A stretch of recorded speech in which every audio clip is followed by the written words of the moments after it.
the pies, and then I decided I would start to give you the exit lecture, okay, which is a 7-module system that I developed over the last 20 years. And I did these models here were basically developed mainly for students like yourself and other people that were at least 2 to 4 years out of college that wanted to plan their careers, both academically and professionally, and also be able to make decisions decisively, and to be able to know that the decisions that they're making were correct. And that way they weren't making any mistakes and weren't doing any irreparable harms to their careers. I was asked by a friend of mine. She became the president of commercial real estate women in San Francisco. I was asked to sit on the board of directors of this organization, which is one of the top women real estate organizations basically in the country. I think I am the only man that was ever asked to sit on the board of directors of this women's organization. And she came to me and she said, I just became the president of the organization, would you coach me? And I had coached maybe people in their 20s, and she was 45, she was already at the top of her profession as a commercial real estate agent. And I said, give me two weeks and I'll put the models together and I'll do the presentation to you, and I'll help you and coach you going forward if you still need my help after the presentation. So that was basically the motivation. And what I would do is, if you could you close your computers and put your phones away.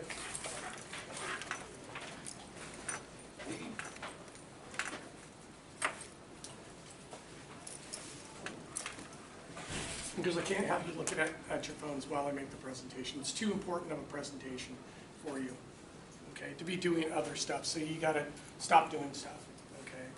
No computers, no phones, okay? And I'll be watching to make sure that you're presenting. It was really interesting the other night. I was doing this lecture at another university, and everybody was glued and was really interested in the presentation except for one person. And she was in the back picking her fingers like this. And then when I called on her, she picked her nose. It was totally disgusting. It was just rude.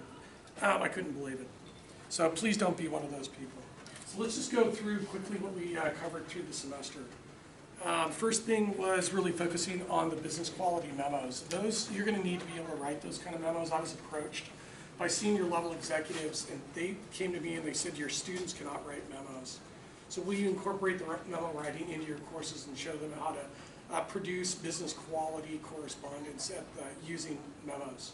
So I've been working with you on those, hopefully throughout the whole semester, not only to get the economic logic correct, but also to be able to present the evidence to be able to support your forecasts, and then to be able to make the corresponding derivative trades to be able to profit, from your forecasts based on your economic factors that you present. And you did those on the 5 major asset classes.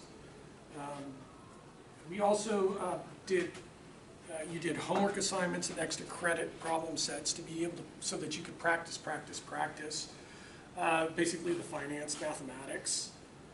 You used the book to be able to do that, and I gave you the solution so that you weren't wasting your time trying to figure out the solution. You were memorizing the questions and the answers, which is what you're going to need to do if you're going to be, excuse me, up here, what you're going to need to be able to do if you're going to be studying for the CPA, CFA, CFP, any kind of standard, real estate brokerage, the state of California insurance, any of that stuff.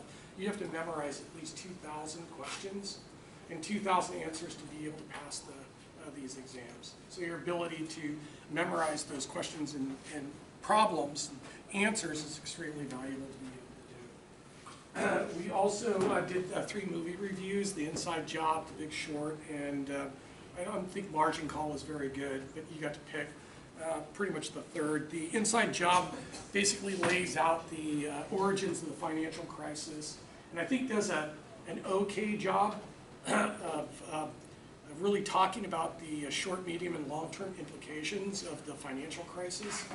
You will have to deal with the financial crisis. I will have to deal with it too, but you as a generation will definitely have to deal with the financial crisis.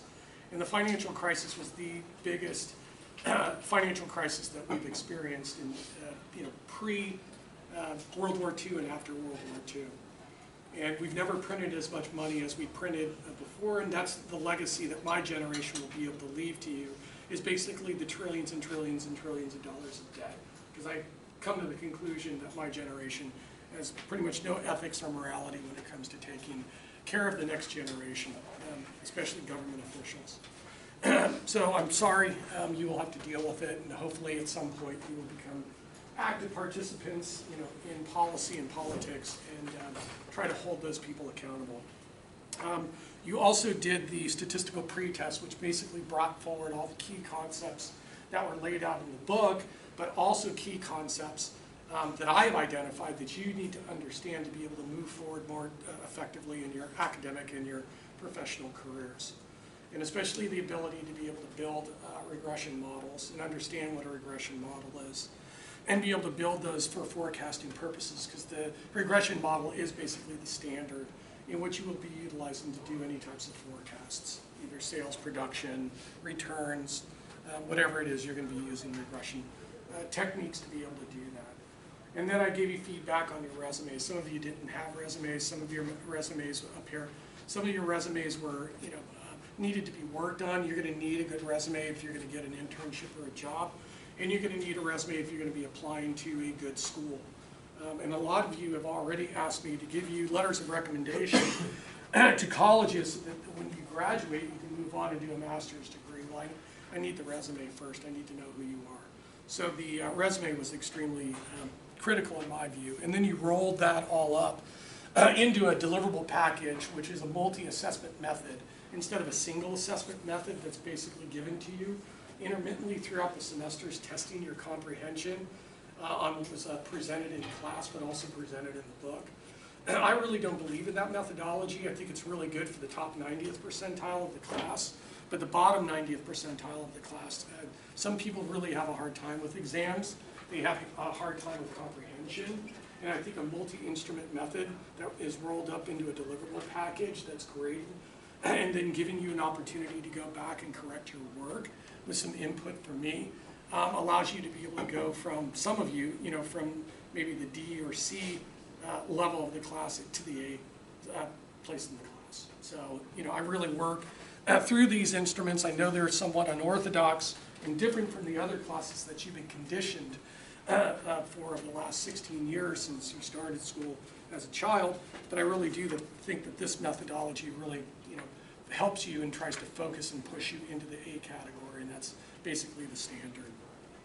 On the quiz, we talked about unorthodox monetary policy and basically the ballooning of the Federal Reserve's debt, or the balance sheet, and then the implications of negative interest rates. Negative interest rates have destroyed Asian economies and financial systems along with Europe, and we may go into negative interest rates, in the next recession, and it could be a recession the next time around too, we don't know.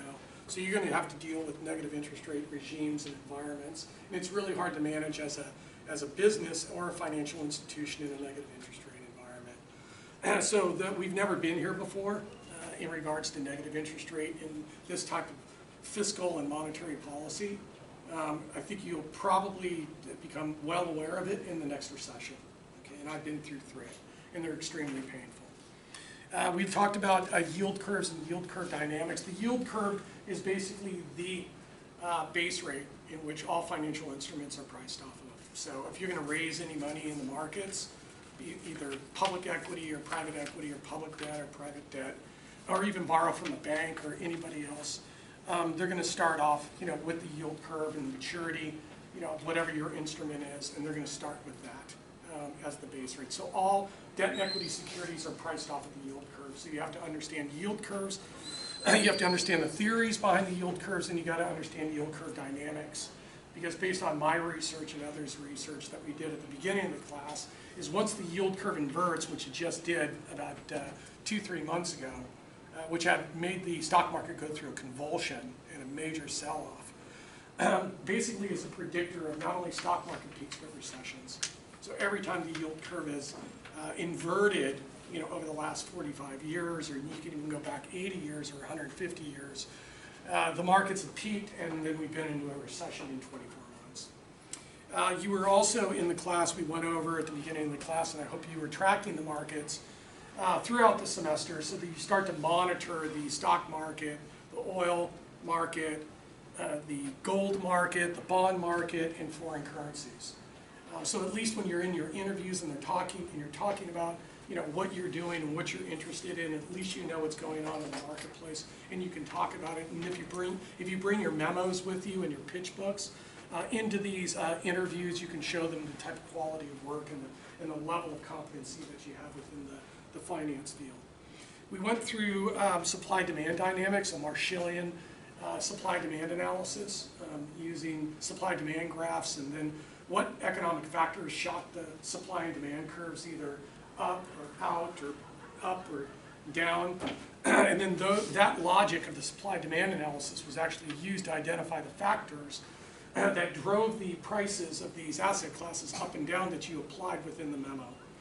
And then the derivative trades were pretty easy. They were just two sets, either for when prices went up or when prices went down. We also went through financial product innovation and engineering.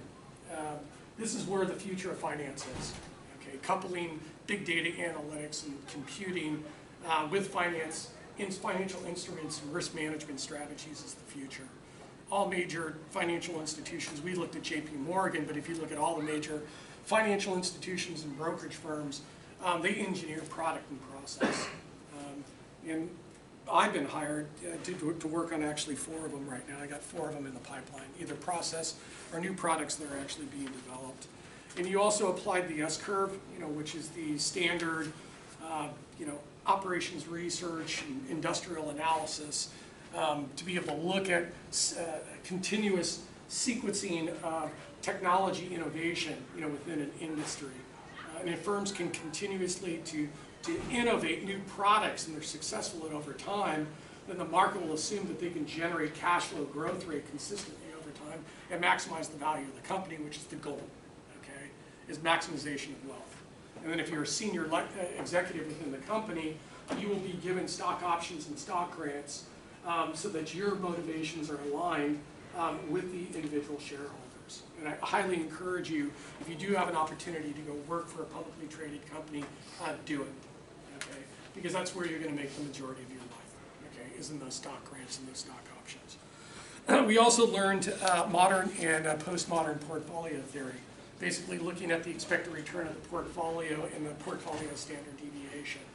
We took the capital allocation line out from the y-axis, starting with the risk-free rate.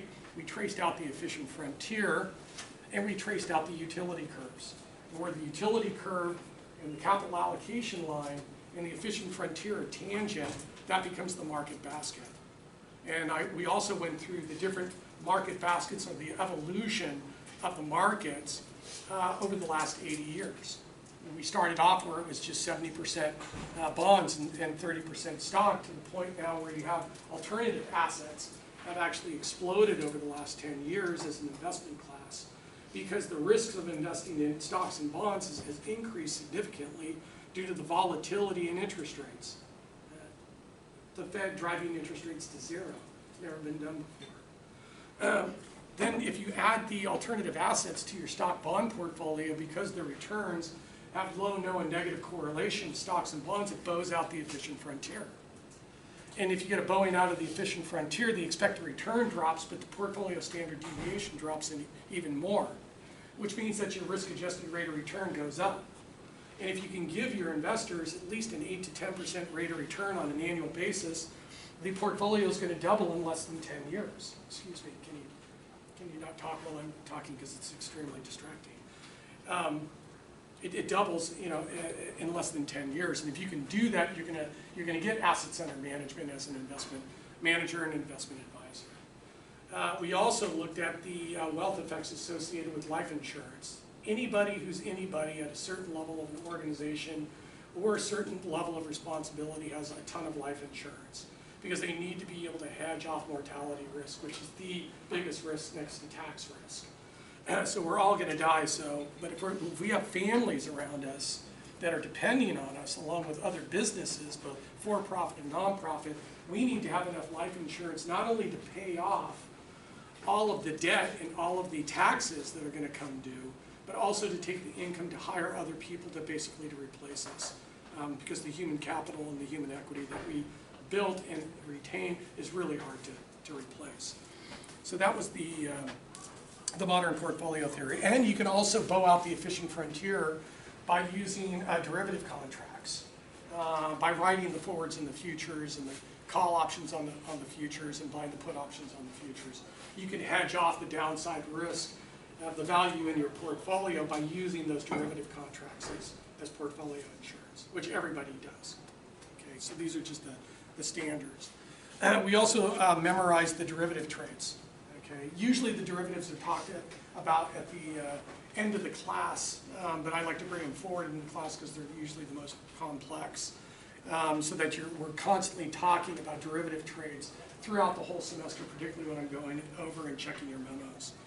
So we learned that you have index, exchange traded funds, and stock trades. And if you think the prices are going to go up, you're going to buy the forwards, buy the futures, buy the calls on the futures, and you're going to write the puts on the futures. And for the ETFs and the stocks, you're going to buy on margin, buy calls, and write puts. And if you think prices are going to go down, you're going to write the forwards, write the futures, write the calls on the futures. You're going to buy the puts on the futures, and for the ETFs and the stocks, you're going to sell short. You're going to write the calls, and you're going to buy the puts.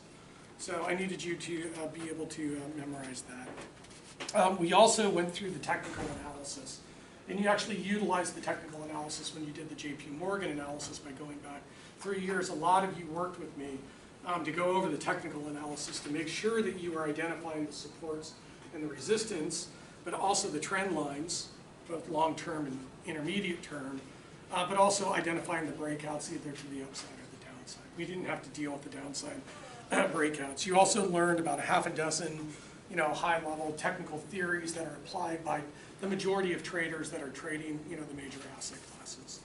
And then, on the first test, we just went through, the basic structures of the intrinsic valuation.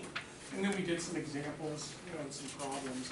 We probably would have done more if the blackouts and the fires and all of that stuff, had taken hold. We probably would have gone through more of that content. And then the midterm was really focused on application. How do you actually apply the valuation theory, but also apply the valuation theory in conjunction with capital budgeting? And how do you make investment decisions? So the first case study was the venture capital firm, the private equity that was taking out a large tech company. And we went through that. We calculated the multiples. We applied multiples. We did the 4 different, intrinsic valuation techniques, the perpetuity. As you know, the cash flows are basically remain flat forever. Gordon growth, where the cash flows grow at a constant rate forever. And then the multiple approach, where you take the forward cash flow and multiply it by a multiple to get the valuation. And then we did the discounted cash flow model. And you always have to remember that if you have whatever your holding period is, you got to grow out the cash flow 1 more year to calculate the terminal value and put that in the last year of the holding period and discount them all back to the present to get the present value. And then you take the present value and subtract out the cost, and you're going to get the net present value. And if the net present value is positive or 0, you accept the project. If it's negative, you reject it. And if it's negative and you still want it, then you get a price reduction or a cost reduction in the amount of the negative net present value. And if you can get it to 0 or positive, you can do the project. That's the second iteration. The third iteration is you may have made some mistakes, or there may have been more information that has come since you finalized the valuation, and you got to go back and you got to review your assumptions, the discount rates, the cash flow growth rates, the initial cash flow, the terminal discount rate, the terminal, constant growth rate. You got to look at, the growth rate of the cash flows. You got to reevaluate everything. And if you still get a negative net present value, you have one more option, which is to go ahead and use the binomial tree in the Black-Scholes methodology to calculate the value of the real call option. And if the real call option is greater than or equal to the negative net present value, you can do the project. But if the value of the real call option is less than the negative net present value, then your net present value is still negative and you reject the project and move on. And then you do it again. Okay. And that's all we do. Okay, we do these things over and over and over and over again. And you want to be that person in the room evaluating the marketing plans, the advertising campaigns, the acquisitions of other companies, the build, doing the capital budgeting around the technology implementation, technology budgets. You want to be the person that's doing that work and then doing the professional presentations and the memos around that work and making those presentations. If you're in the room making the presentations and you were involved in producing the product, you're going to move up very quickly in your career because now you're in a leadership position. Okay? And once you start managing teams to do these things, it gets even more and more fun. Okay? Then we did an investment banking analysis on a tech company. We did a valuation, a stock valuation of an established tech company. We did a public REIT, a real estate investment stock valuation example. We did a real estate development. The first one was actually Salesforce Tower, was really the project that we underwrote at a very high level. And then the other one was the Mission Bay project, which I was actually involved in representing actually Salesforce in their acquisition of the property down there, which is now the Chase Center, because Salesforce sold the property and the Warriors came in and took over that site. And then the last on this, other than just the problems, was to go through the investment decision-making matrix. Okay, knowing that if the present value is greater than the price or equal to the price, you're going to accept the project. If it's less than the price and you get a negative NPV, you're going to reject the project. If the IRR is greater than the weighted average cost of capital, you're going to accept the project. If it's equal, you accept. If it's less, you reject. So we went through the investment decision-making matrix. And if you wrote it out twice and actually wrote out the iterations within the exam, I was burning into your brain basically the logic of investment decision-making. Okay. And then there was just other problems. And then the final, I promised you that over the semester what I would do is front load the workload at the front of the first third of the class, and then I would taper it down throughout the semester and give you back that time at the end of the semester for you to be able to use to work on your other classes, which I did. And I stuck to my my word. So that's basically the class in a short, brief synopsis. So now what I'm going to do, how much time do I have? 30 minutes. I got 30? Well, 10, right? We didn't have 4? Yeah, we had 5. Oh, at 5? You get 1 hour and 10 minutes. Okay, I'll get it done in 50 minutes. So basically it's a 7-module system. Okay, it basically shows you how the world works. The idea is if you understand, and I'll record this for you and I'll send it to you. A lot of the students seem to appreciate this lecture because it gives them the intellectual infrastructure they need to be able to move forward more decisively. Instead of being reactive to things, they now have a plan and a structure to be able to make decisions within a context that minimizes their risk of making bad decisions. Because when you make bad decisions, sometimes you don't have a time machine where you can go back in time and you can't go back in time, and the mistakes that you make, some of them are irreparable. So I'm going to try to help mitigate that. So basically the first model is a multiple regression model. It's basically the solution is you have to solve the regression equation simultaneously. You're all familiar with it. It basically lays out how the world works from a social science context. And since you're in the business school, you're within the social science school. So you're learning multiple things across different disciplines and then bringing it all together to be able to use as a manager. And the first thing that you need to understand, the first equation within the model, is basically the accounting. You have to understand the accounting. You got to understand the financial accounting. You got to understand the managerial accounting. You got to understand how to put budgets together and to be able to identify variances and then get those variances under control so that you can hit your budget and your goals and objectives. So the managerial accounting is extremely important. Along with the financial accounting, everybody is going to be dealing with accounting because accounting is basically the measurement and the metrics that are used to measure your success within your business. And if you're a for-profit business, you're going to have to use those financial statements to go to the marketplace to raise the debt or the equity, either in the public or the private markets, or go to the banking institutions to raise the capital that you need to be able to grow the firm. So you have to understand the finance. You also have to understand the economics, both the macro and the microeconomics, and you need to be able to, can you look up here? Up here. Up here. All your eyes need to be up here on me. And if you don't want to sit through the lecture, you can leave. I don't have a problem with that. Just give me your deliverable and you can just leave, no big deal. But don't waste my time and don't waste your time. This is too important of a lecture to not participate or to be focused on, okay? I've spent too many years on this thing, okay? So please, do, pretty please, just please try to focus. So you have to understand the economics, both the micro and the macroeconomics. You have to understand fiscal and monetary policy, because we know that if interest rates go up, the value of the securities are going to go down, and that's bad for us, especially when you're going into retirement or you're managing other people's money. If interest rates go down, the values go up. If taxes go up, the values go down. If taxes go down, the values go up. So basically, if you understand the logic, you can predict the value of equity.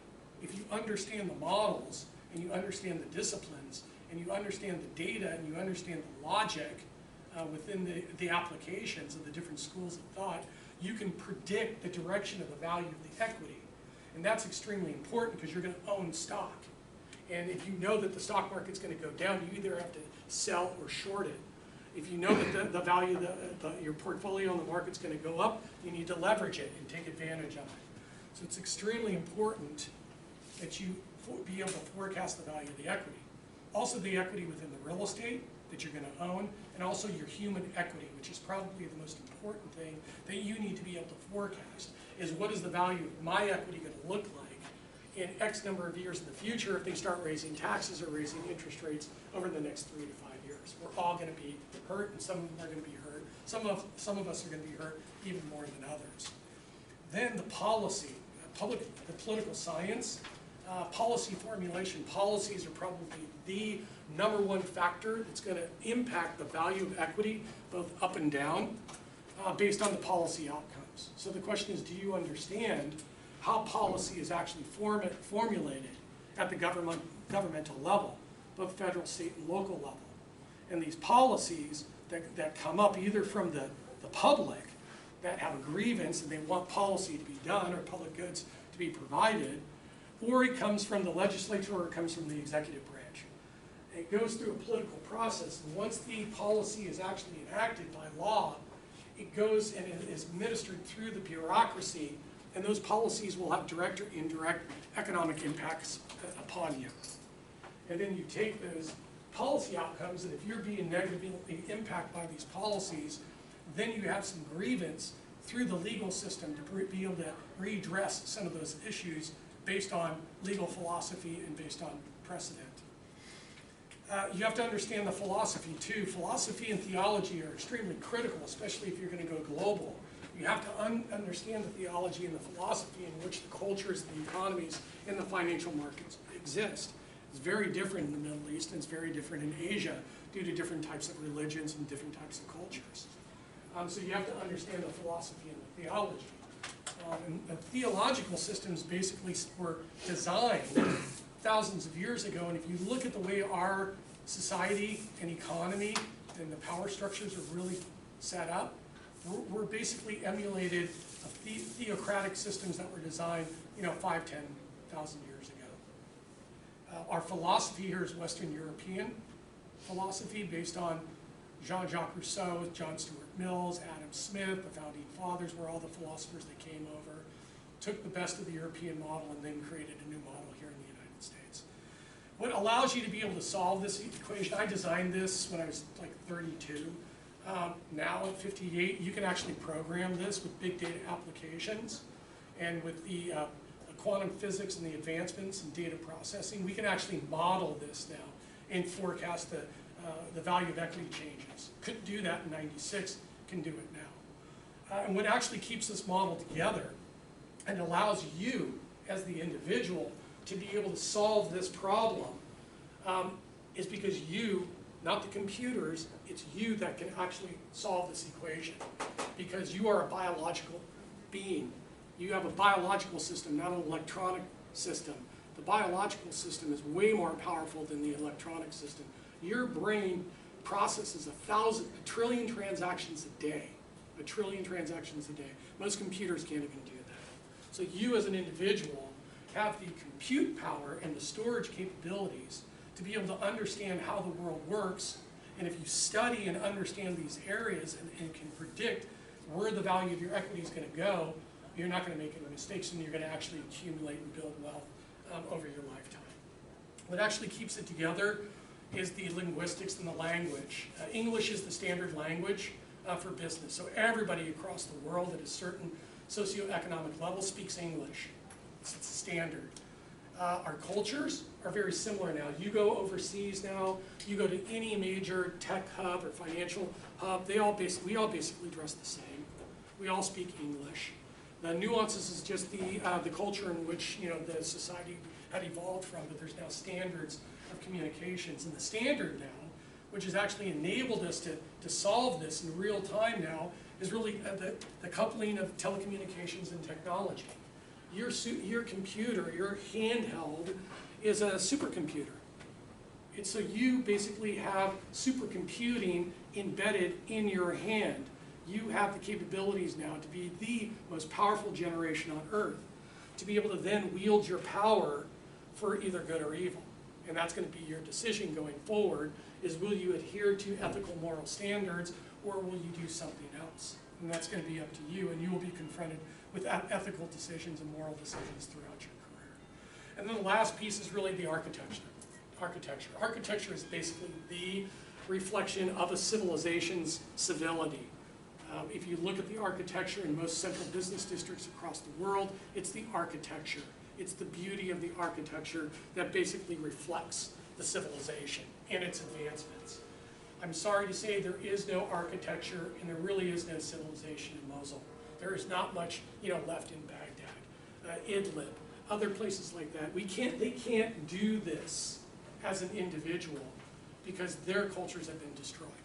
We, on the other hand, are learning in a beautiful place, on a beautiful campus, in beautiful architecture, in relative peace, with relative psychological stability, to be able to be conducive for learning. It's not like that everywhere across the world, and it's not like that for everybody in the world. We are extremely lucky to be here and be in this place. So the goal of this model was to show you that it's really a machine learning language. It's really how the world works from a social science basis. It's a very complex system of institution and equations. There are variables in one equation that are also in the other, so it's very dynamic. It's a multi-institutional approach to analyzing how the world works. It's a simultaneous equation solution that needs to be solved simultaneously.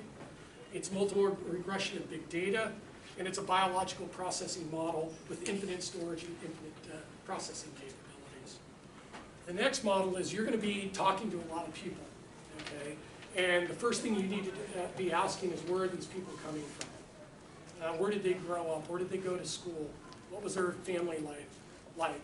What company do they work for? What industry is it in? Is it an established company? Is it a startup company? Where in the company are they located? Are they down here in the virtual realm of the organization, working in teams across different functions of the organization? Or are they up here in the managerial or executive vice president or even in the C-suite? You're going to need to be able to customize your language and your logic to be able to communicate with people up and down the organization and across the organization, across different functions of the organization. And then what you're going to need to do is to be able to figure out where you are within the organization and then start to plot. If you want upward mobility within the organization, you're going to have to figure out how to get up through the organization. You might have to go lateral before you go up if that's something that you want to do. But you have to be able to plot your course within the organization. And if you run into any roadblocks or any glass ceilings based off race or gender or culture or language or background or where you went to school, you need to leave. You can't stay within that position within that organization because you're destroying your human capital. So you have to leave as quickly as you can, because those environments will only hold you back, and it could be irreparable. And that's really the model. It's just really the importance, of doing the organizational scan and organizational diagnostics before you go into an organization, so you have everything planned out and you know how to navigate and you know how to maneuver. So you need to be able to scan the organizational structure of the company. You need to understand how the organization is designed based on the industry, and you got to be able to identify their comparative advantages and their comparative disadvantages. And if you see comparative disadvantages within the organization, you need to be able to articulate what value you can bring within that position, division, and in that company, and to be able to articulate that constantly so that you can leverage and arbitrage your human capital constantly. You need to understand how to navigate to arbitrage your human capital and build and accumulate capital within the organization. That's critical. When you go to work in an organization, you've got to be asking yourself, how do I accumulate knowledge and experience for me to become more valuable so that I can leverage that, so I can leverage it. You got to be willing to move, and you got to be willing to execute. When you do execute and you do move, it's got to be decisive. You got to do it, quickly and decisively. You got to be able to communicate both vertically and horizontally within the organization, and you got to be willing to go at any point in time. When an opportunity is presented to you, you look at the risk, you look at the rewards, and if it looks like it's something you want to do, then do it, and do it as fast as you can. The third model is a planning model. I get a lot of students, that don't do any planning whatsoever in their careers, and what the problem is that that time goes by really quickly. 10, 20, 30 years is going to go by like that. And you don't want to find yourself, 20, 30 years from now going, God, I really wish I would have done that. Okay, and basically, always thinking, God, I really wish I would have done that. You can do anything that you want if you plan far enough in advance and make that a goal and objective, and to be able to and focus on it over time. So you got to have a plan. And this is basically the plan. Okay, this is the model. This is the 30, 40-year model. Now, obviously, the bachelor's degree, which is what you're obtaining right now, is just a ticket to get into the ball game. You want to get down on the field and be a player, a professional, on the field as a player. But how do you do that? Well, the first thing you need to do is you need to figure out what your priorities are, okay, and what you're willing to sacrifice and what you're not willing to sacrifice.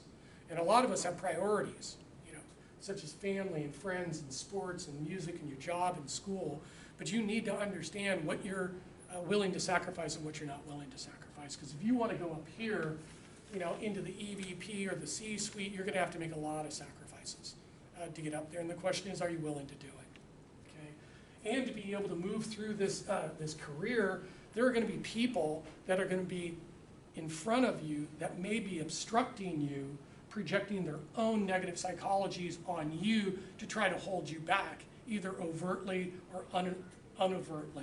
So you really have to understand who it is that you have around you, and make sure that you surround yourself with individuals that will support you unconditionally. Because the other people who are not going to support you unconditionally or conditionally are probably have alternative motives or are not really looking out for your best interest. So what I usually do is I usually tell those individuals what they want to hear, so I can go around them or go through them so I don't have to deal with them. Because they're not doing me any good whatsoever. They're just getting in my way and slowing me down to be able to get to where I want to go. Once you get the degree, and that could take 4 to 7 years, some people, depending on your situation, could take up to 10 years. When I was at State, people were going to school, for 7 to 12 years to get their degree because they were working, they had kids and stuff. It took them a long time to get their paper to get into the game. Once you get your degree, you're in this bardo state or this interim state where you're really looking to accumulate and build experience and knowledge in the real world. And for the accountants, it's pretty straightforward. Your first 2 years is getting your experience and getting your CPA license. And a lot of them will move on to be a controller and a CFO, maybe even a CEO of a corporation. The finance people, you're working on your CFA designation, which takes 3 years. If you're in IT, you're probably getting all your certifications in programming and platform development. If you're going to be an investment advisor, you need the Series 7, the 66, the long-term care insurance, the life insurance. You need all of those licenses to be able to do the plans and then be able to sell the products to provide the solutions. The 66 you're going to need for assets, to accumulate assets under management and advise people on how to invest their money. You need the insurance licenses to be able to sell them the insurance products. You can't sell any of these products. You can't practice law. You can't be, you know, a CPA in the state of California unless you have the licenses. So you may be going into a career where you need the licenses. You've got to get the licenses. And then you need the credentials and the certifications and maybe the master's degree and other things to be able to get you to where you want to go. Once you get through here, 2 years before you apply for the Ivy League MBA program or the 2-year MS program, you got to be planning this stuff out in advance. And you got to be doing it actually in your undergraduate program, focusing on your GPA and getting the internships that you need to be able to get the good job here, but also get into an Ivy League MBA program. And the Ivy League MBA program, yeah, they're expensive, but it really doesn't matter about the money because you were saving money here and you were figuring out the financing. Once you get into a really good program, you're done, you're set. Because there's alumni right there waiting for you to come through the program to snatch you up for their internships during the summer. And if you do a good job, they'll probably offer to pay off your loans and pay for your last year within your program. So it's not really about the money, it's about getting in to getting into the best program. And then once you graduate from here, you're in this associate apprentice part of the, of your period that could last 3 to 5 years. And then you have the EVP and managing director. If you're underneath one of these high quality, managers, what happens is they want to go into the C-suite. So if you're underneath them and you've been working for them for 3 to 5 years and they blow out to go become, go into the C-suite, you move up, you take their position. Now you're in the executive vice president, managing director position. And then for those of you who want to go into the C-suite, you're going to have to do a lot of sacrifice because it takes a lot of time to be at this level of the organization. So basically, if you look at it, 4 to 7 years for the bachelor's, 3 to 7 years in here, 2 years for the MBA, 3 to 5 years here, 10 years here, 10 to 20 years, you're looking at 40 years, right there. And the sad part about the whole thing, that's the best part about the whole thing, but the thing that's the most concerning for me is that if you just take, let's say you make $100,000 a year, over a 40-year career, that's $4 million, right? Right? It's $4 million bucks. So basically, if you make $100,000 for the next 40 years, you're worth basically $4 million right now sitting in that seat. So basically, theoretically, all of you sitting in that seat right now to replace your future income, you are worth $4 million. Do you have any hedge against mortality risk? So that if anything happens to you, diabetes, cancer, Crohn's, hit by a car, murdered, all of that stuff happens. Have you gotten the life insurance so that your family can basically still benefit from your efforts so that if something happens to you, they at least have something to take care of, the rest of their family and themselves. That's the way they think. That's the way the rich think. The rich designed life insurance to hedge off mortality risk and then to transfer intergenerationally, very tax efficiently, millions and billions of dollars. So the insurance company came up with the instrument and the IRS basically codified the tax code around the insurance product. It was freaking brilliant. And it's been around for 167 years. But you guys are worth $4 million. And it only costs like $500 a year for $1 million worth of life insurance. And for a lot of us, $500 a month is our beer budget. So for $500 for 30 years, your premium stays level for 30 years for $500 for $1 million worth of life insurance. Where in the capital markets can you rent for $500 a $1 million asset, where you can lease $1 million for 30 years for $500 a year? Where? That's it. It's the only one. And as inflation goes up, you're paying basically the premiums in inflated dollars. And as your income goes up, basically the cost associated with the insurance becomes zero. So it's the most brilliant financial product ever invented. Derivatives were interesting, but insurance is the most powerful financial vehicle, financial instrument ever designed. And the rich guys understand it. So the takeaway from that is 20 to 30 years goes really fast.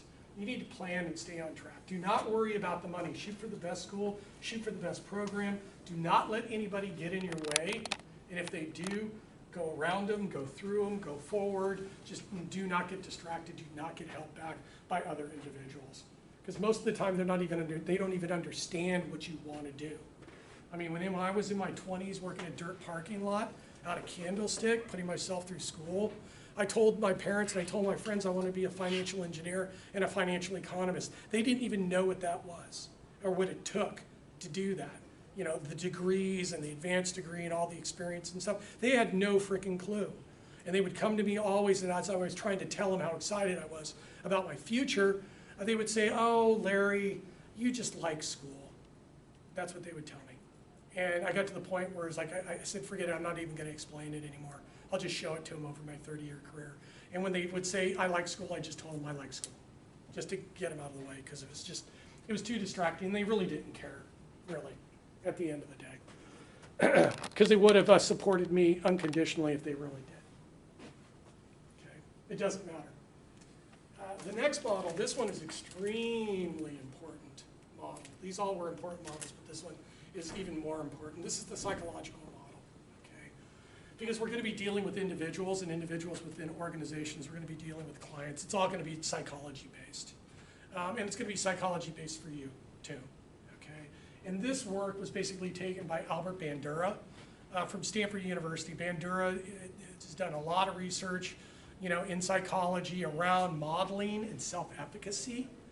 Modeling, we model other individuals either consciously or unconsciously. Both are good and they're bad behaviors. And you can see it, you know, a lot of people, you know, are exposed to other people. You model your friends, your family, your parents, both good attributes and both bad attributes.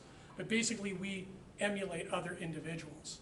We emulate other people's success, with some success and maybe some failures. But Bandura's work was fascinating because he did a study where he had two groups. He had a control group and an experimental group. And the control group was a bunch of kids in a room with a TV on, basically watching a clown, and they were laughing and having a good time. And then the experimental group were basically some kids in a room up here, some kids in a room, and they were basically watching TV, and they were watching the clown get beat on the head. And then they let the kids loose from the control group, and they ran up to the clown, and they were hugging him and laughing and having a good time. And then the other group, basically they let him go, the clown was in the room, and they started beating up on the clown, okay? So it just goes to show that basically we are conditioned. Do we recognize that we're conditioned, and are we in control of conditioning ourselves through the modeling process? And some people believe that they can't do things because they have some kind of genetic predisposition, which it is not true at all. We're all totally capable of mathematics and other types of, you know, human interaction and communication capabilities. We may be better at one than the other, but it's not a genetic predisposition. It's just a lack of perseverance and a lack of information to overcome those deficiencies. And the question is, do you recognize that? So here, the first thing that's really important is you find basically a portfolio or a group of individuals that you can model with the attributes that you want to pull together to create a target or an ideal self. And that's where I want to be. I mean, you're all students right now. I know you have this vision of seeing yourself in, you know, 5, 10, 15 years and where you want to be professionally and economically in the future. But you're not there yet. You're still down here. This is your actual self. This is your ideal and your target self. And you're trying to get there to this ideal target self, but it's really hard to get there because you fail. But the problem is that your failure is not a genetic predisposition, it's just a lack of information and persistence in being perseverance in trying to overcome those obstacles. So there's two extremes that I work with constantly, particularly with my students and younger professionals. You know, I have two extreme cases. I have the science and the math person. Professor Souza, I'm a science and a math person. I love to do the spreadsheets. I love to do the analysis. I love science. I love math. I'm good at it. My parents were good at it. They, you know, were extremely successful. I have a genetic predisposition to math and science. I'm going to go down that path, and I'm going to be successful, and I can leave the sales and the management to somebody else that's good at it. And then I have the sales and management people that basically say, well, Professor Souza, I'm not really good at math, or I don't like math, I don't like the science, I don't like the spreadsheets, You know, I'm more of a people person. I want to be a manager, a salesperson. I'll leave, you know, the science to somebody else. Oh, and my parents were, you know, sales and managers too, and they were really good. And we have a genetic predisposition to, you know, the sales and the management side. And I'm going to go that route because that's where, you know, I have my comparative advantage. But that's not really the case. That's not really who these people are. These people appear in the high parts of the organization, either came in from one side or the other, realized that it wasn't a genetic predisposition, it was just an environmental conditioning in their, you know, child development stage, and that they realized if they were weak in one area, they would work on that area to overcome their weaknesses and bring that up to the same level in which they had their strengths, so they became a hybrid individual that was both good at both sides. It wasn't one or the other, they were good at both. They were good at everything, because they realized, you know, where their deficiencies and their weaknesses, and they worked at it. They failed, but they didn't look at failure as a genetic predisposition. It was just a lack of information and perseverance at the end of the day. So the importance about this psychological model is you're going to be dealing with individuals. Two, when you work your way up within these organizations in 20, 30 years from now, at some point, you are going to walk into a room and you will have a persona and a personality and a presence reflected in your dress, and you will be commanding power and respect, and people will be attracted to you based on your charisma, and your charisma will be articulated through the command of your language and your ability to communicate with individuals precisely and exactly the way you need to talk to them, to get them to do things that they otherwise wouldn't do, to be able to wield the power that you need to be one of these executives. So you need to have that command of the language to be able to do that. You need charisma to be a leader. You need charisma to have power. And most people are not motivated by purely money. At some point in time, they make enough money, so money is not the objective. It's relationships. It's the working for people that they like, that they respect, that they see, that can take them somewhere and make them a better person, you know, either in the short term or the long term. And the key to this lecture is that you are all probably at this point in time models for other individuals. You're probably models for your sisters and your brothers. You're probably models for your friends. You're already there. People are already modeling you. You already have an influence. And then once you reach a certain professional state and a certain level of expertise and maturity, people will start to come to you and ask you to take them with you. Take me with you. And the most amazing thing about that is that you will be able to pick the people that you want to take with you. And sadly enough, you will get to pick the people that you don't take with you, that you leave behind. And it's extremely sad, and it's extremely disheartening to understand that you have the power to choose other people's success. And some people, you know, have, you know, neurotic, psychotic, pathological behaviors that you just can't associate it with, because it's going to impair your success and your capability to move forward, to change other people's lives for the better. How am I doing on time? Okay, perfect. We're right on time. The next model, how do you do all of this stuff? Well, you have to be extremely organized. Extremely organized. I get asked all the time, how did you do, Professor Sousa, you know, teaching, you know, 25 years of experience, 2 undergrads, 5 masters, a doctorate, all the licenses. How did you do it? I was totally organized, and I was supported. I had people around me that supported me and understood when I said no to them. I couldn't do it, and I was extremely organized. First thing I did was I laid out a 5-year plan and ranked my goals and objectives from high to low, and then updated the 5-year plan every year. So I totally was staying on track, making sure that my career, my academics were totally on track. And then you have to take the first 3 years and you break them down into a tactical plan. You break them into 2 6-month periods or 4 quarterly periods, and you set up the metrics, you know, the actual tangible metrics that you need to hit within that time period to get to where you want to go, okay? Because time is your friend, but time is really your enemy, okay? And if you're organized, you have plenty of time to do everything that you want. If you're unorganized, you're just reacting and you're probably wasting time. And there's probably other people manipulating you, trying to steal your time. And time is money. Time is extremely valuable. Then you have to have your operational plan or operating plan. And this is the perfect time to lay this out because the new year is starting. So you basically lay out the calendar per month for the months, and you start marking off the dates, right? The application date, right? And start backing into the time that you need to take, aside to be able to hit those milestone dates to make sure that you get your applications inside and you take the exams and give yourself enough time to basically study for the GMAT or the GRE or the LCT or whatever it is. And then the last one is really important. This is your weekly plan.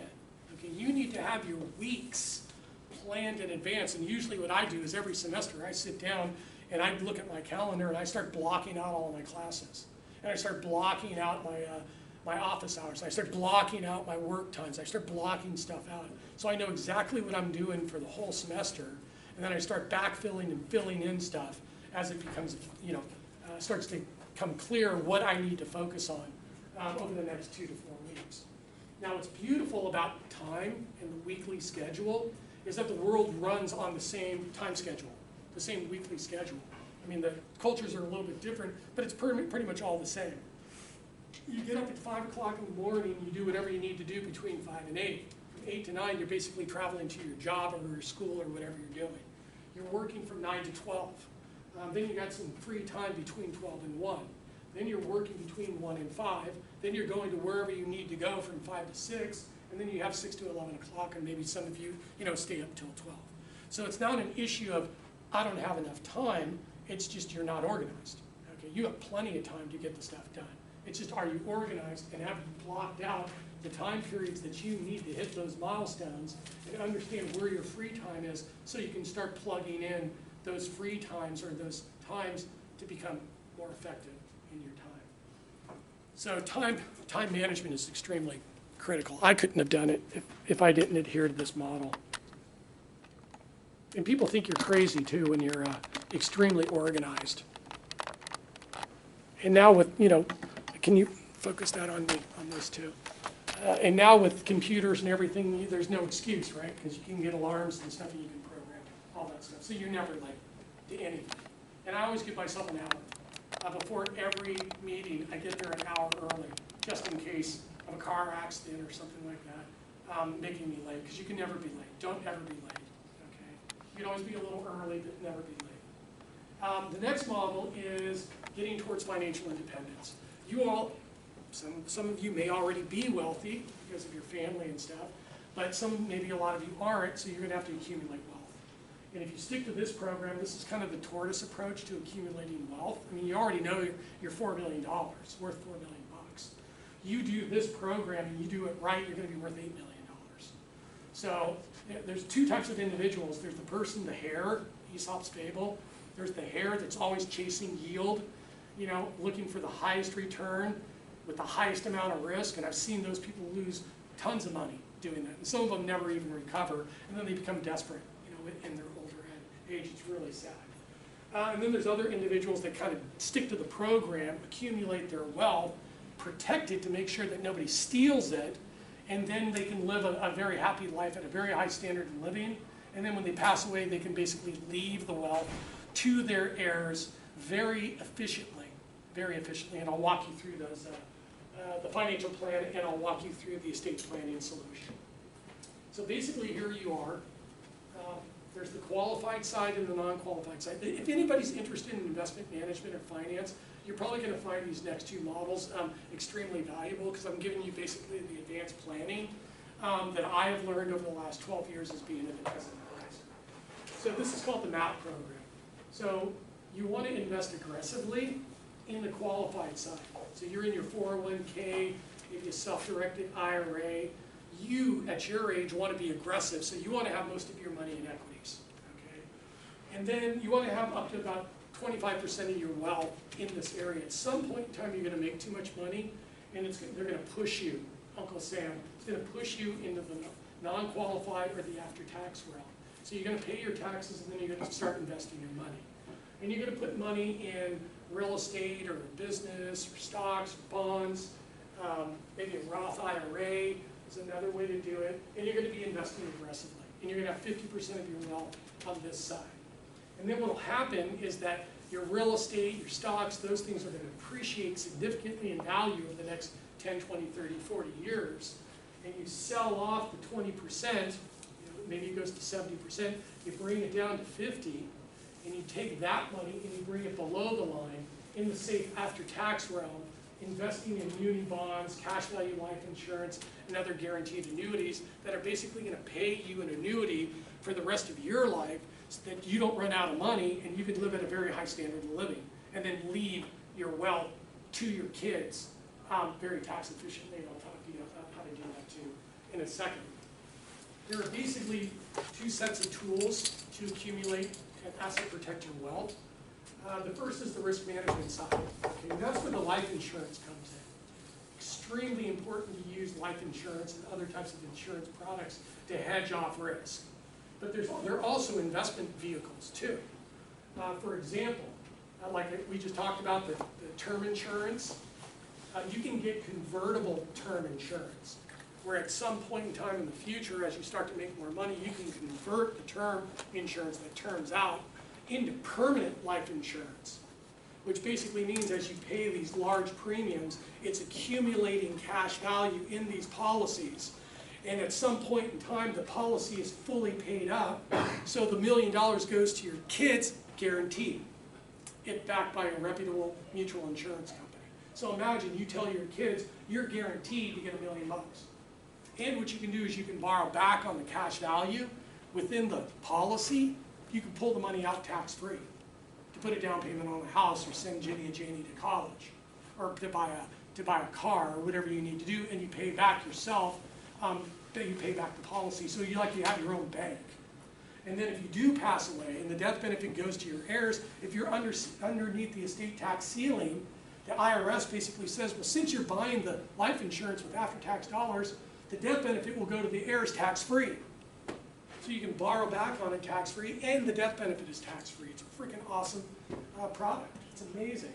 And you can use cash value whole life insurance. You can do variable universal life. That moves with the stock market.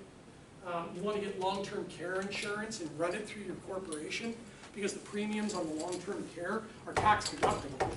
So me and my wife, we start a business, we generate revenue, we get long-term care insurance because I don't want my kids basically taking care of me when I can't do 2 daily functions a day, and I'm in a convalescent home, and I'm burning through all of my wealth and their inheritance, and then if I burn through my wealth and their inheritance, at some point in time, my kids are burning through their wealth and their inheritance to basically keep me in this congregate care facility.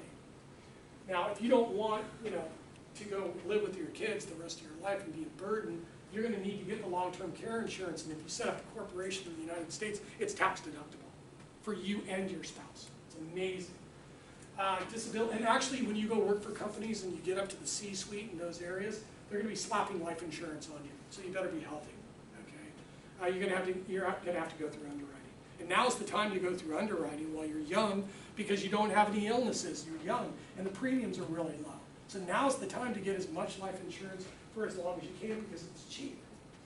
But they're also going to get disability insurance on you, so that if something happens, at least money's coming in from the disability insurance to basically give you some money while you're not working because you broke your leg.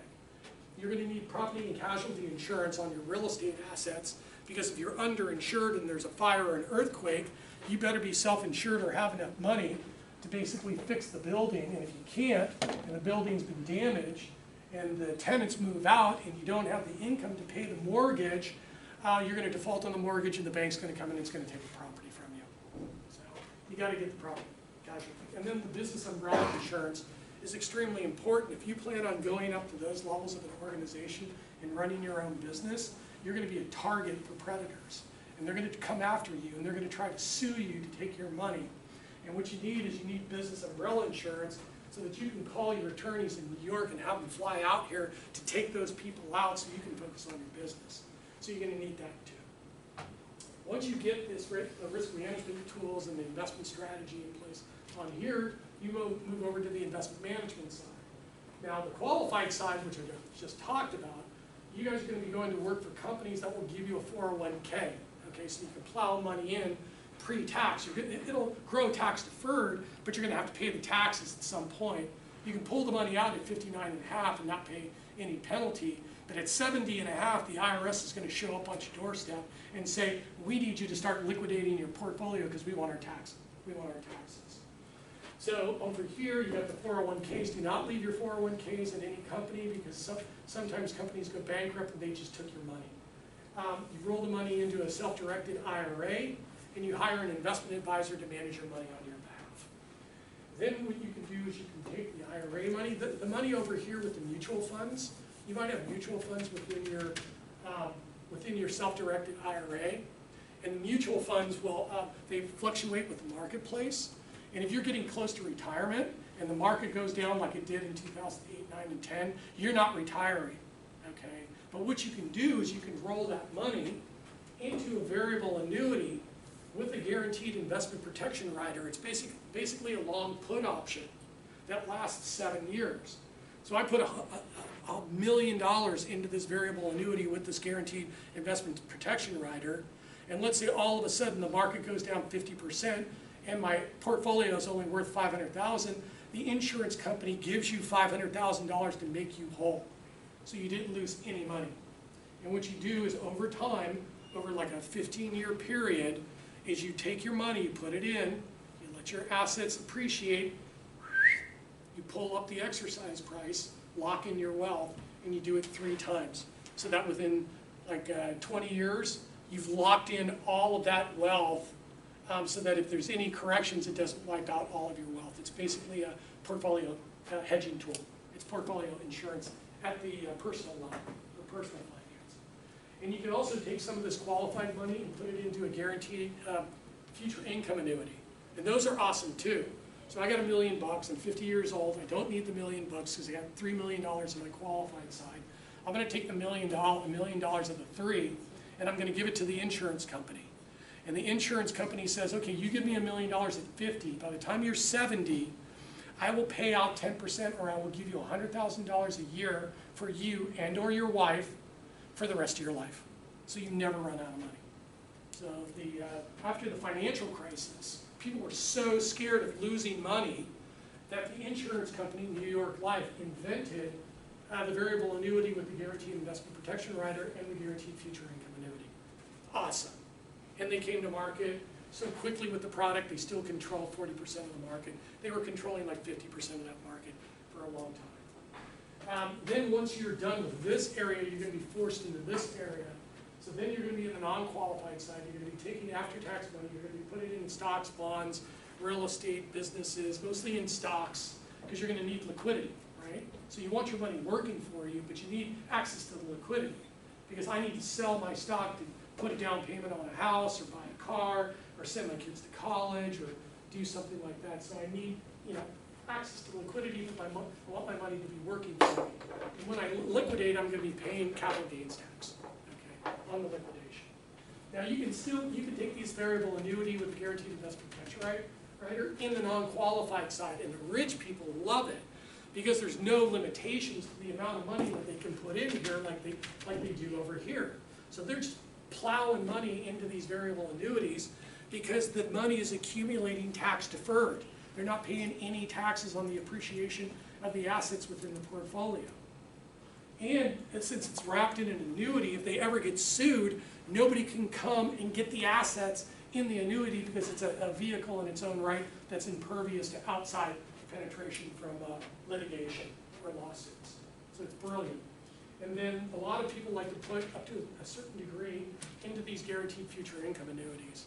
And what's beauty about that is since you were using after-tax money to fund these guaranteed future income annuities, the IRS says that 30% of the income that you receive is tax deductible.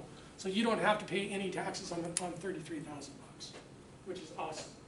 So it's just amazing. And then you'll be investing in real estate and businesses and stuff like that. I'm almost done. The last is if you stick to this program, you will have accumulated a lot of wealth. You'll probably get into the $4–8 million range if you plod along and stick to the frickin' program, okay? And I did the calculation. If you save like $1,000 a month and you get at least 8 to 10% return annually, you know, and you do $1,000, you're going to have $4 million in 40 years. Okay, so shoot for 8% per year, $1,000 a month for 40 years, you're going to have $4 million. Okay, and $1,000, you really need to be shooting for that. Okay, so the last is when you turn 50, 60, 70, 80 years old, you're going to have you will have accumulated a lot of wealth and a lot of assets, and the IRS and other individuals are going to be waiting for you to make a mistake so that they can take it. But if you have a good, investment advisor and a good wealth advisor and good tax and trust attorneys, and accountants with the advisor, you're going to build like a bulletproof plan. So this is what's going to happen to you. And actually, this might already be happening to you now because your grandparents and your parents, right, have assets, and they probably told you, haven't they, that you are going to be inheriting some of their wealth. Well, I'm going to stop there for a second. Let me give you a little advice. You're not going to get the money, okay? If you're not in the will, and you're not on the living trust, you're not on the irrevocable trust, if you're not a beneficiary on the life insurance, if you're not on the title of the real estate, if you're not on the brokerage and the bank accounts as a signator, you're not getting the money. And what's going to happen is your brother or your sister or your mother or somebody else is going to put their name on there without you knowing it, so that by the time when it comes down to actual distribution, you're going to find out that you were cut out of everything. And that's happened so many times to my clients, where they find out at the end. They didn't follow the plan that we had laid out 5, 10 years before because they wanted to work with their brother who worked at Morgan Stanley. They didn't execute on the plan. And then 5, 10 years later, when the parents passed away, they found out that they weren't on any of the stuff that the sister was. The sister got everything.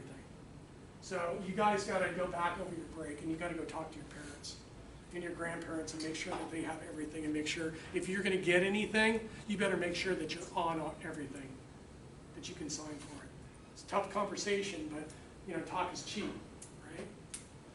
So make sure you're taken care of. Make sure they're taken care of. So you're going to accumulate assets, both business and real estate assets, but they're going to be in partnership with other individuals. These partnership interests cannot be put into an irrevocable trust, okay? They can be put into a living trust, which then distributes the assets to the heirs, circumventing probate. Probate's when the government basically is dictating the distribution. So you can put it in here in a living trust, but the problem is these fractional interests, when the person passes away, triggers a tax event. And you're going to have to pay taxes on these assets. And if you don't have the money to pay taxes on the assets, you're going to have to liquidate these assets at a deep, deep discount because they're illiquid. And then you find out that you don't have enough money from the liquidation of the assets to pay off the taxes, so your parents or whoever was giving you all of this stuff didn't give you an asset, they gave you a liability. So you guys need to know that stuff. Okay? So that's one risk right there. And probably these interests were levered up, either using mortgage or business or personal loans. So not only do you have a tax consequence, but you also have the loans that need to be paid back. So you got a major issue here. And then others, will take their assets, the real estate or the stock ownership within their companies or stock ownership, and they will put it into an irrevocable trust, okay, and relinquish control over the assets. They'll still have say, but they won't be directly involved. The reason why people put assets in the irrevocable trust is that upon death, the assets get a stepped up basis so that when they transfer to the heirs, there's no taxation. Woo. Isn't that awesome? So, but there might be some loans, that are on the properties or on the businesses and personal loans that may need to get paid back, and there might be some transfer taxes or something. So you got a major issue here to deal with your wealth. The solution is you set up what is called an irrevocable life insurance trust, or an island, and you get life insurance.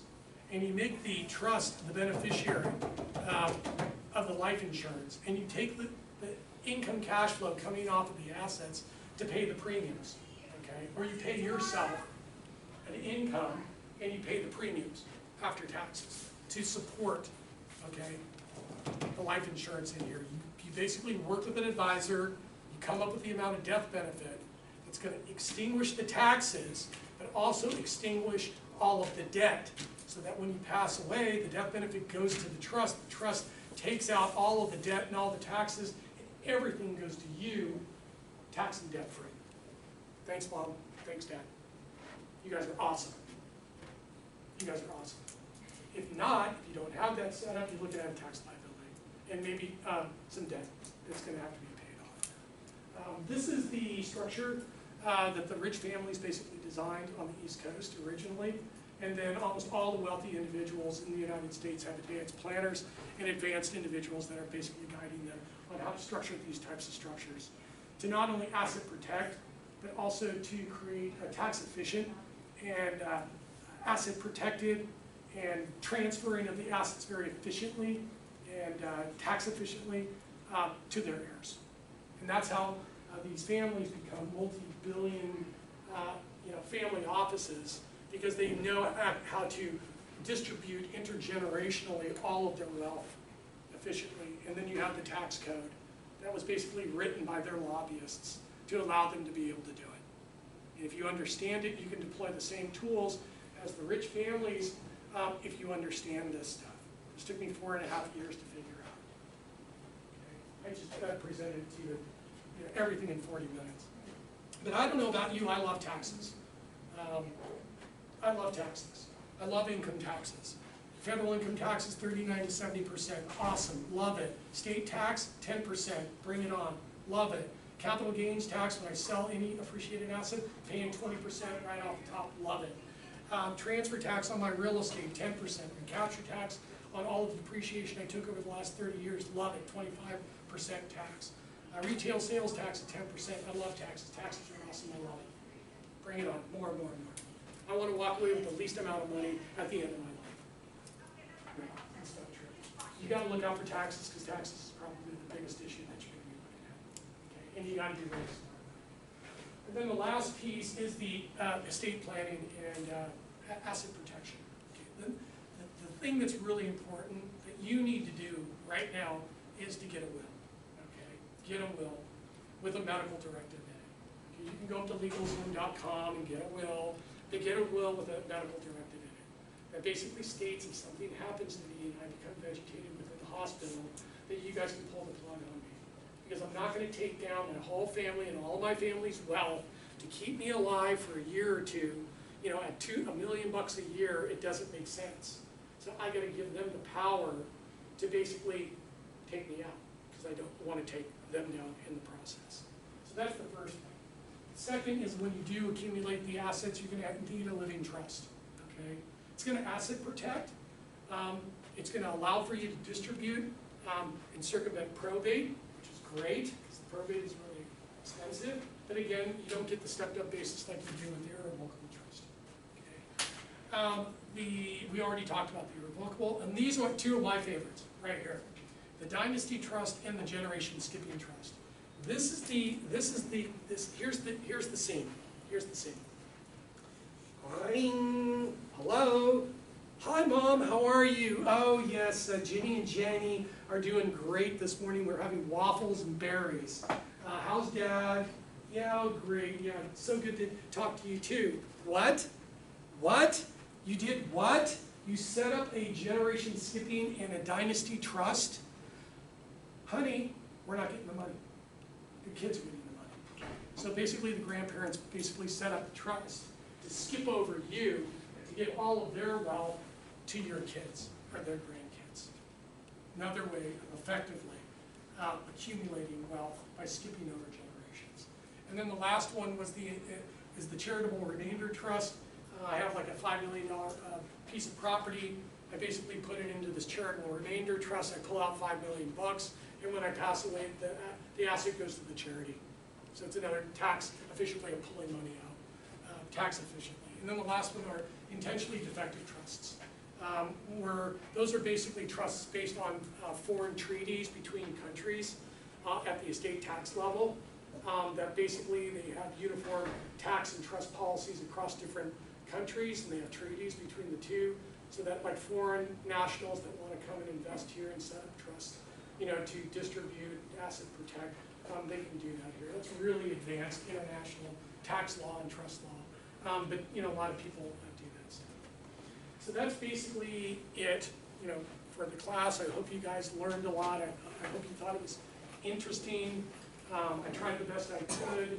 I will be here for you if you want my help. If you need letters of recommendation, if you need references, if you want coaching, if you want a job, either internships or jobs, I will be totally here for you to help you out. I do it for all my students, I do it for all my classes, across all the universities, because I totally believe, you know, in you guys. So I will be here, I'll do whatever it takes to help you out. I'm kind of like an old dog, you know. It's like you put him out, you know, he's your friend, you put him outside in the cold and rain, right? And you open the door the next morning and your dog's sitting there, I'm sitting there shivering, all wet, but I'll be there. I'll be there for you. I'll be there. I'll be your trusted friend, if you want me to be your friend. Okay? Thank you.